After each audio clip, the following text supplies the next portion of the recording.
इनका आशीर्वाद लेके बहुत बड़े बड़े साधु संत इकट्ठे हुए। स्वामी करपात्री जी महाराज, जो शंकराचार्य के स्थिति वाले संत हैं, वो उन्होंने लीडरशिप लिया, गो रक्षा होनी ही चाहिए। लाखों साधु संत इकट्ठे हुए और उन्होंने कहा कि हम संसद को घेर लेंगे अगर सरकार गोरक्षा का कानून पारित नहीं करती।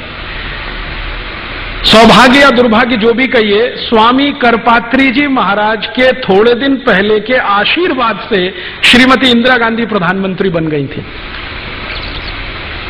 तो स्वामी करपात्री जी को लगता था कि इसको तो आशीर्वाद मैंने दिया है, अब ये कैसे मना करेगी मेरे काम को। स्वामी जी को मालूम नहीं था, चेहरे कुछ होते हैं, मुखौटे कुछ होते हैं।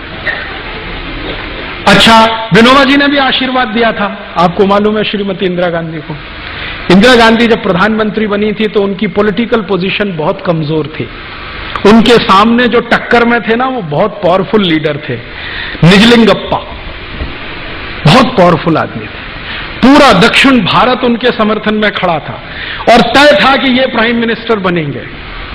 निजलिंगप्पा को अड़ंगी लगाकर श्रीमती गांधी प्रधानमंत्री बनी थी, तो बहुत सारे संतों से आशीर्वाद लिया था, तो करपात्री जी ने भी दे दिया, विनोबा जी ने भी दे दिया। अब प्रधानमंत्री बनते ही याद दिलाया विनोबा जी ने, वो काम करो ना मेरा, वो हत्या बंद करने के लिए कानून लाओ।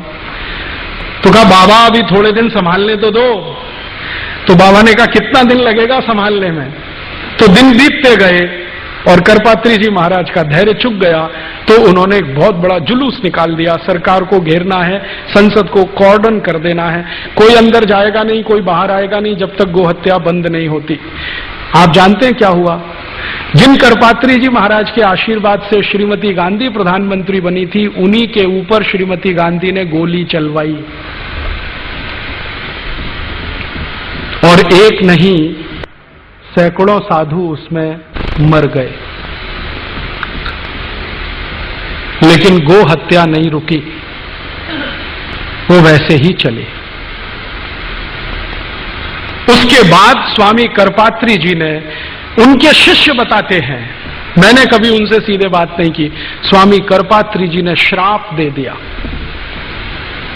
और वो ये कहते हैं कि उसी श्राप का दुष्परिणाम है कि जिस तरह से श्रीमती गांधी ने गोलियां चलवाकर मरवाया था गोरक्षा भक्तों को, उसी तरह से श्रीमती गांधी मारी गई।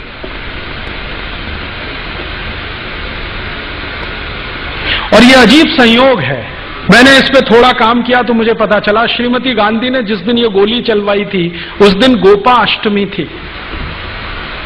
भारत में गाय के पूजन का सबसे महत्वपूर्ण दिन है गोपाष्टमी, दीपावली के कुछ दिन बाद आता है, और श्रीमती गांधी को जिस दिन गोली मारी गई वो दिन भी गोपाष्टमी थी।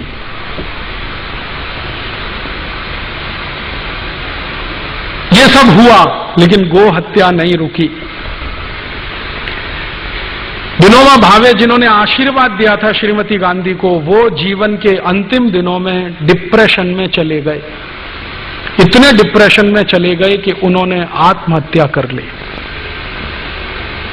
खाना पीना छोड़ दिया, जैन संतों की भाषा में कहूं तो संथारा ले लिया, और कॉन्स्टिट्यूशन की भाषा में कहूं तो आत्महत्या कर ली। इतने डिप्रेशन में गए विनोबा जी।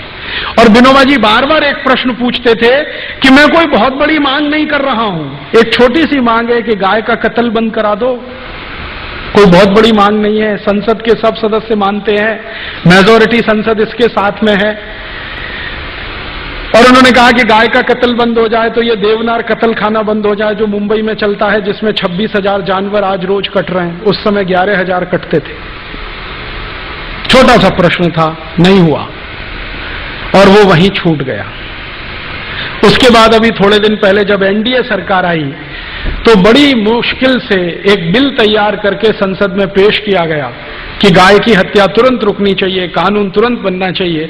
सवेरे बिल पेश किया गया, शाम को वापस ले लिया। श्रीमान अटल बिहारी वाजपेयी की सरकार ने सवेरे विधेयक पेश किया सरकार की तरफ से, शाम को वापस ले लिया, ये कहते हुए कि इस पे बाद में बहस होगी। मैं आपको ये सुनाकर क्या कहना चाहता हूं, हिंदुस्तान में गाय का कत्ल बंद हो जाए, ये हमारी सद इच्छा है, लेकिन गाय का कत्ल चलता रहे उसके लिए कोई बहुत बड़ा षड्यंत्र है, वो समझना जरूरी है। हमारी तो सदिच्छा है कि गाय का कत्ल नहीं होना चाहिए, लेकिन कोई बहुत बड़ा षड्यंत्र है इस देश में जो गाय के कत्ल को